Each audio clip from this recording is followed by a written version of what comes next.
ಹೇ ಆಂಜನೇಯ, ಎಲ್ಲರಿಗೂ ದೀಪಾವಳಿ ಹಬ್ಬದ ಹಾರ್ದಿಕ ಶುಭಾಶಯಗಳು. ಇವತ್ತಿನ ವಿಡಿಯೋ ಆಗಿರುತ್ತೆ ನಮ್ಮ ಅಂಗಡಿಯ ಲಕ್ಷ್ಮೀ ಪೂಜೆ. ದೀಪಾವಳಿ ಸ್ಟಾರ್ಟ್ ಆಗೋಕ್ಕೂ 3 ದಿವಸದ ಮುಂಚೆನೇ ನಾನು ನಮ್ಮ ಅಂಗಡಿ ಕ್ಲೀನ್ ಮಾಡೋಕ್ಕೆ ಸ್ಟಾರ್ಟ್ ಮಾಡಿದೆ. ಸೊ ಈ ಥರ ಇರೋ ಫ್ರಿಜ್ಜನ್ನ ಈ ಥರ ಫಳ ಫಳ ಅಂತ ಹೊಳೆಯೋ ಥರ ಮಾಡಿದೆ. ನಮ್ಮ ಅಂಗಡಿ ಮೇಯ್ನ್ ರೋಡ್ ಬದಿಯಲ್ಲಿರೋದ್ರಿಂದ ತುಂಬ ಧೂಳಾಗುತ್ತೆ. ಎಷ್ಟೇ ಸರಿ ಕ್ಲೀನ್ ಮಾಡ್ತಿದ್ದೀವಿ ಅಂದರೂ ಕೂಡ ತುಂಬ ಬೇಗ ಧೂಳು ಕೂತ್ಕೊಳ್ಳುತ್ತೆ. ಸೊ ಇವಾಗ ಇದನ್ನು ಟಕ ಟಕ ಅಂತ ಕ್ಲೀನ್ ಮಾಡಿ ಲೈಟಿಂಗ್ಸ್ ಹಾಕೋಣ ಬನ್ನಿ. ಕ್ಲೀನ್ ಮಾಡಿ ತುಂಬ ಸುಸ್ತಾಗಿತ್ತು. ಸೊ ಯಾವಾಗ ಮನೆಗೆ ಹೋಗ್ತೀನೋ ಅಂತ ಅನಿಸಿತ್ತು. ಸೊ ಮನೆಗೆ ಹೊರಟ್ವಿ ನಾವು. ಸೊ ಕ್ಲೀನಿಂಗ್ ಎಲ್ಲ ಮಾಡಿ ನನಗಂತೂ ತುಂಬ ಸುಸ್ತಾಗಿತ್ತು. ಸೊ ನಾನಂತೂ ಯಾವಾಗ ಮನೆಗೆ ಹೋಗ್ತೀನೋ ಅಂತ ಕಾಯ್ತಾ ಇದ್ದೆ. ಸೊ ಎಲ್ಲ ಕ್ಲೀನಿಂಗ್ ಎಲ್ಲ ಮುಗಿದ ಮೇಲೆ ಮನೆಗೆ ಹೊರಟ್ವಿ ನಾವು. ಅಷ್ಟೇ ಬಂದು ಲೈಟಿಂಗ್ಸ್ ಹಾಕೋದೊಂದು ಬಾಕಿ ಇತ್ತು. ಸೊ ಲೈಟಿಂಗ್ಸ್ ಹಾಕ್ತಾ ಇದ್ದೆ. ನೋಡಿ ನಾನು ಎಷ್ಟು ಚೆನ್ನಾಗಿ ಕ್ಲೀನ್ ಮಾಡಿದ್ದೀನಿ. ನಮ್ಮಪ್ಪ ನಾನು ಕ್ಲೀನ್ ಮಾಡಿದ್ದು ನೋಡಿ ಪೇಂಟೇ ಹೊಡಿಸ್ಲಿಲ್ಲ, ಇದೇ ಪೇಂಟ್ ಥರ ಕಾಣ್ತಾ ಇದೆ ಅಂತ. ಬಂದಿರೋ ಕಸ್ಟಮರ್ಸು ಕೇಳ್ತಾ ಇದ್ರಂತೆ, ದೀಪಾವಳಿ ಜೋರ ಪೇಂಟ್ ಹೊಡಿಸಿದ್ದೀರಲ್ಲ ಮಂಜಣ್ಣ ಅಂತ. ಈ ಒಂದು ಲೈಟಿಂಗ್ಸ್ನ ನಾನು ಶಿವಮೊಗ್ಗದಲ್ಲಿ ಹೋಗಿ ಪರ್ಚೇಸ್ ಮಾಡ್ಕೊಂಬಂದೆ. ಸೊ ಈ ಲೈಟು ತುಂಬ ಚೆನ್ನಾಗಿದೆ. ನಮ್ಮ ಪೇಂಟಿಗೆ ತುಂಬ ಬ್ರೈಟಾಗಿ ಬೇಕಿತ್ತು. ಸೊ ಅದಕ್ಕೋಸ್ಕರ ನಾವು ಇದನ್ನ ಸುತ್ತಲಿಗೂ ಹಾಕ್ತಾಯಿದ್ದೀವಿ. ಸೊ ಅಟ್ರಾಕ್ಷನಿಗೋಸ್ಕರ ಹಾಕ್ತಾಯಿದ್ದೀವಿ. ತುಂಬ ಚೆನ್ನಾಗಿ ಕಾಣುತ್ತೆ ಅಂಗಡಿ. ಎಲ್ಲ ಹಾಕೋದು ಮುಗೀತು. ಸೊ ನಾವು ಮಧ್ಯಾಹ್ನಕ್ಕೆ ಮನೆಗೆ ಹೋದ್ವಿ. ಸೊ ಮುಂಚೆನೇ ನಾವು ಡೆಕೋರೇಷನ್ಗೆ ಪ್ಲ್ಯಾನ್ ಮಾಡ್ಕೊಂಡಿದ್ವಿ. ಅದಕ್ಕೋಸ್ಕರ ಬಾಳೆ ಎಲೆ ಕೂಡ ತರಿಸಿದ್ವಿ. ಸೊ ಬಾಳೆ ಎಲೆ ತರಿಸಿದ ಮೇಲೆ ಅದಕ್ಕೆ ರೌಂಡ್ ಶೇಪಲ್ಲಿ ನಾವು ಕಟ್ ಮಾಡ್ತಾ ಹೋದ್ವಿ. ಯಾಕಂದರೆ ಥರ್ಮೋಕೋಲಿಗೆ ಬ್ಯಾಕ್ಗ್ರೌಂಡ್ ಡೆಕೋರೇಷನ್ ಮಾಡೋದಕ್ಕೆ. ಸೊ ನಾವು ಥರ್ಮೋಕೋಲ್ಗೆ ಎಷ್ಟು ಬೇಕು ಅಂತ ಹೇಳಿ ಮುಂಚೆನೇ ಎಣಿಸಿಟ್ಕೊಂಡಿದ್ವಿ. ಒಂದು 20 ಅಷ್ಟು ಮಾಡಿ ಇಟ್ಕೊಂಡ್ವಿ ನಾವು. ಕಟ್ ಮಾಡಿದ್ಮೇಲೆ ಹೂಗಳು ಬೇಕಿತ್ತು. ಸೊ ಹೂಗಳು ತಂದಿರಲಿಲ್ಲ ನಾವು, ಬೇಗ ಬಾಡೋಗುತ್ತೆ ಅಂತ. ಮತ್ತೆ ಸಂಜೆ ಹೋದ್ವಿ, ಚಂಡಿ ಹೂಗಳು ಪರ್ಚೇಸ್ ಮಾಡ್ಕೊಂಬಂದ್ವಿ. ಚಂಡಿ ಹೂವು ಮತ್ತು ನಮಗೆ ಮಾವಿನ ಸೊಪ್ಪು ಬೇಕಿತ್ತು ಇನ್ನೊಂದು ಥರ ಡೆಕೋರೇಷನ್ ಮಾಡೋಕ್ಕೆ. ಸೊ ಅದನ್ನು ಹೋಗಿ ಪರ್ಚೇಸ್ ಮಾಡ್ಕೊಂಬಂದ್ವಿ. ಹಿಂದಿನ ದಿವಸ ರೇಟ್ ಕಮ್ಮಿ ಇತ್ತು. ಚಂಡಿ ಹೂವು ಪರ್ ಕೆಜಿ ನಮಗೆ 35 ಹಂಗೆ ಸಿಕ್ಕಿದ್ದು. ನೆಕ್ಸ್ಟು ಮಾಂಚಂಗಿ ಪರ್ಚೇಸ್ ಮಾಡ್ಕೊಂಡ್ವಿ. ಸದ್ಯಕ್ಕೆ 2 ಪರ್ಚೇಸ್ ಮಾಡ್ಕೊಂಡ್ವಿ. ಯಾಕಂದರೆ ನಮಗೆ ನೆಕ್ಸ್ಟ್ ಡೇಗೆ ಎಲ್ಲಿ ಬಾಡೋಗುತ್ತೋ ಇಷ್ಟೊಂದು ಅಂತ ಹೇಳಿ ನಾವು ಜಾಸ್ತಿ ಪರ್ಚೇಸ್ ಮಾಡಲಿಲ್ಲ.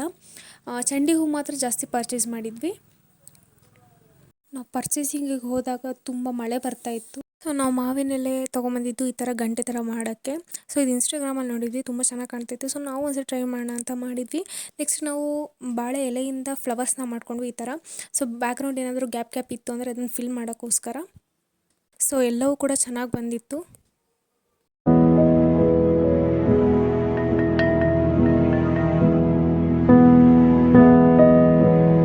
ನೆಕ್ಸ್ಟ್ ಡೇ ಮತ್ತೆ ನಾವು ಹೋಗಿ ಪರ್ಚೇಸ್ ಮಾಡ್ಕೊಂಬಂದ್ವಿ. ಬಾಳೆ ಕಂಬ ಆಗಿರ್ಬೋದು, ಕಬ್ಬು, ಫ್ರೂಟ್ಸ್, ಲೋಟಸ್, ಪೂಜೆ ಐಟಮ್ಸ್ಗಳಾಗಿರ್ಬೋದು, ಎಲ್ಲದನ್ನೂ ಪರ್ಚೇಸ್ ಮಾಡ್ಕೊಂಬಂದ್ವಿ. ಸೊ ನೋಡಿ ದೀಪಾವಳಿ ಹಬ್ಬದ ಟೈಮಲ್ಲಿ ಮಾರ್ಕೆಟ್ ಹೆಂಗಿದೆ ಅಂತ. ಫುಲ್ ರಶ್ ಇತ್ತು, ತುಂಬಾ ರಶ್ ಆಯಿತು.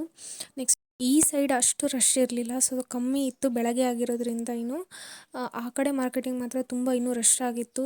ನಾವು ವೀಳ್ಯದೆಲೆ ಆಗಿರ್ಬೋದು, ದೇವರಿಗೆ ಹೂವಿನ ಹಾರ ಒಂದು ತೊಗೋಬೇಕಿತ್ತು. ಹೂವಿನ ಹಾರ ಒಂದು ತೊಗೊಂಡ್ವಿ. ಇದು ನಮ್ಮದು ಮಾಮೂಲಿ ಅಂಗಡಿ, ನಾವು ಯಾವಾಗೂ ಇಲ್ಲೇ ತೊಗೊಳ್ಳೋದು.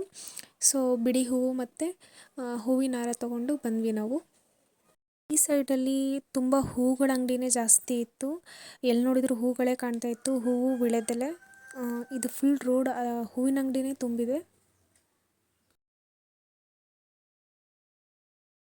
ನೆಕ್ಸ್ಟ್ ನಾವು ಹೋಗಿದ್ದು ಸ್ವೀಟ್ಸ್ ಅಂಗಡಿಗೆ. ಸೊ ಸ್ವೀಟ್ಸ್ ಅಂತೂ ತುಂಬ ಚೆನ್ನಾಗಿತ್ತು. ಅವರಲ್ಲೇ ಫ್ರೆಶ್ಶಾಗಿ ಪ್ರಿಪೇರ್ ಮಾಡ್ತಾರೆ, ಚೆನ್ನಾಗಿತ್ತು. ಇವ್ರ ಅಂಗಡೀಲಿ ಯಾವಾಗೂ ಚೆನ್ನಾಗಿರುತ್ತೆ. ಸೊ ಸ್ವೀಟು ಮತ್ತು ಖಾರನ ಪರ್ಚೇಸ್ ಮಾಡ್ಕೊಂಬಂದ್ವಿ. ಪರ್ಚೇಸ್ ಮಾಡ್ಕೊಂಡ್ವಿ. ಎಲ್ಲದು ಪರ್ಚೇಸಿಂಗ್ ಆದಮೇಲೆ ಮನೆಯಿಂದ ಟೇಬಲ್ ತರೋದಿತ್ತು. ಟೇಬಲ್ ತೊಗೊಂಡು ಹೋಗಿ ಇಟ್ಟು ಈ ಅಂಗಡಿಯಲ್ಲಿ. ಸೊ ಬ್ಯಾಕ್ಗ್ರೌಂಡ್ನ ಪ್ರಿಪ್ರೇಷನ್ ಮಾಡೋದಿತ್ತು. ಬ್ಯಾಕ್ಗ್ರೌಂಡ್ನ ಪ್ರಿಪ್ರೇಷನ್ ಮಾಡೋಕ್ಕೆ ರೆಡಿ ಮಾಡ್ಕೊಳ್ತಾ ಇದ್ವಿ. ಇದೇ ನಮಗೆ ಭಾಳ ಟೈಮ್ ಹಿಡಿದಿತ್ತು. ಹಿಂದ್ಗಡೆ ನಾವು ಡಬಲ್ ಗಮ್ ಟೇಪ್ ಹಾಕಿ ಅಂಟಿಸಿದ್ರೂ ಪದೇ ಪದೇ ಉದುರುತ್ತಾ ಇತ್ತು.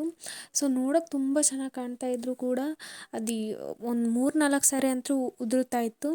ಸೊ ಪದೇ ಪದೇ ನಾವು ಬಿಡಲಿಲ್ಲ, ಡೆಕೋರೇಷನ್ ಚೆನ್ನಾಗಿದೆ ಇದು ಅಂತ ಹೇಳಿ ಪದೇ ಪದೇ ಮತ್ತೆ ಅಂಟಿಸ್ತಾ ಇದ್ವಿ. ಸೊ ಕೊನೆಗೂ ಚೆನ್ನಾಗಿ ಬಂತು ಅದು. ಸೊ ಫೈನಲ್ ಲುಕ್ ಇಲ್ಲಿದೆ.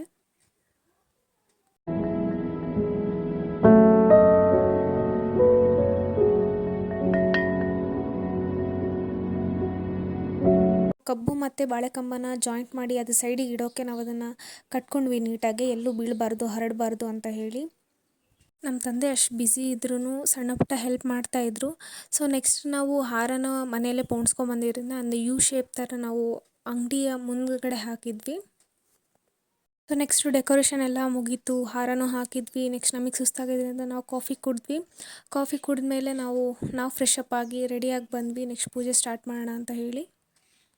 ಸೊ ಫೈನಲಿ ದೇವ್ರ ಮುಖನ ಇಟ್ಟು ಚಂದ ಮಾಡಿ ಸೀರೆ ಉಡಿಸಿ ಎಲ್ಲದನ್ನೂ ಅಲಂಕಾರ ಮಾಡಿ ಫೈನಲ್ ಲುಕ್ ಹೀಗೆ ಕಾಣ್ತಾ ಇತ್ತು. ಸೊ ಸಂಜೆ ಬಂದು ಪೂಜೆ ಸ್ಟಾರ್ಟ್ ಮಾಡ್ಕೊಂಡ್ವಿ. ಬಾರಮ್ಮ ಬಾರಮ್ಮ ಲಕ್ಷ್ಮೀ ಬಾರಮ್ಮ.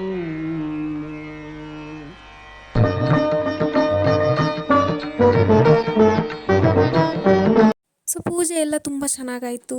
ನಾವು ಬೇರೆಯವ್ರ ಅಂಗಡಿಗೆ ಹೋಗಿದ್ವಿ, ಆ ಅಂಗಡಿಯವರು ಕೂಡ ನಮ್ಮ ಅಂಗಡಿಗೆ ಬಂದು ಉಡಿ ಎಲ್ಲ ತೊಗೊಂಡು ಹೋದರು. ಸ್ವೀಟ್ಸ್ಗಳನ್ನು ಹಂಚಿದ್ವಿ, ತುಂಬ ಖುಷಿಯಾಯಿತು. ಫೈನಲಿ ನಮ್ಮ ಅಂಗಡಿ ಹಬ್ಬದ ದಿವಸ ಈ ಥರ ಕಾಣ್ತಾ ಇತ್ತು. ನನಗಂತೂ ತುಂಬ ಖುಷಿಯಾಯಿತು ನೋಡಿ. ನಾವು ಈ ಹಬ್ಬನೇ ತುಂಬ ಚೆನ್ನಾಗಿ ಮಾಡೋದು, ಮನೇಲಾಗಿರ್ಬೋದು ಅಥವಾ ಅಂಗಡಿಯಲ್ಲಾಗಿರ್ಬೋದು. ಇದು ಒಂದು ಹಬ್ಬನ ನಾವು ತುಂಬ ಜೋರಾಗಿ ಮಾಡ್ತೀವಿ.